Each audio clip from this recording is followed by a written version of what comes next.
हॉटेलसारख्या चवीची पनीरची भाजी तुम्हाला घरी बनवायची तर हा व्हिडिओ शेवटपर्यंत नक्की बघा। इथं पनीर घेतले, पनीर कट करून घेतलेले आहे छोटे काप करून।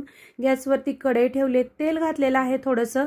कट केलेलं पनीर आपल्याला तेलामध्ये 2 ते 3 मिनिटं परतून घ्यायचं आहे। आपल्याला पनीर परतून झालं की त्याच कढईमध्ये की नाही 2-3 कांदे कट करून घेतलेले आहेत, 2 टोमॅटो कट करून घेतलेला आहे, भरपूर असा लसूण घेतलेला आहे।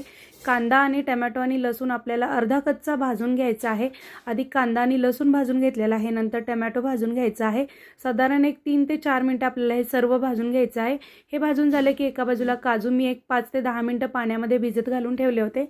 काजू आणि आपल्याला टोमॅटो कांद्याची प्युरी करून घ्यायची आहे, एकदम बारीक पेस्ट बनवून घ्यायची आहे। गॅसवरती कढई ठेवले, तेल घातलेलं आहे। तेल गरम झालं की जिरे मोहरी घालायचे फोडणीला। बारीक करून घेतलेली कांदा टोमॅटोची पेस्ट घालून घ्यायचे। तेलामध्ये पेस्ट आपल्याला छान अशी तेल सुटेपर्यंत परतून घ्यायची आहे। इथे मी पनीर ग्रेव्ही मसाला घेतलेला आहे, तुम्हाला जो फ्लेवर आवडेल तो तुम्ही घेऊ शकता। त्यानंतर धना पावडर, हळद, लाल तिखट घेतलेला आहे। दूध घातले, थोडंसं दुधावरची साय घालायची आहे आणि याची पेस्ट बनवून घ्यायची आहे। आणि की नाही आता ही जी बनवलेली पेस्ट आहे ना, जी आपण भाजून घेतलेली पेस्ट होती ना, त्यामध्ये घालून घ्यायची आहे। पुन्हा एकदा याला छान असं भाजून घ्यायचं आहे।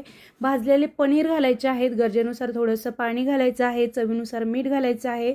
बारीक कट केलेली कोथिंबीर घालून घ्यायची आहे, एक उकळी काढून घ्यायची आहे। तयार आहे आपली हॉटेल स्टाईल पनीरची भाजी।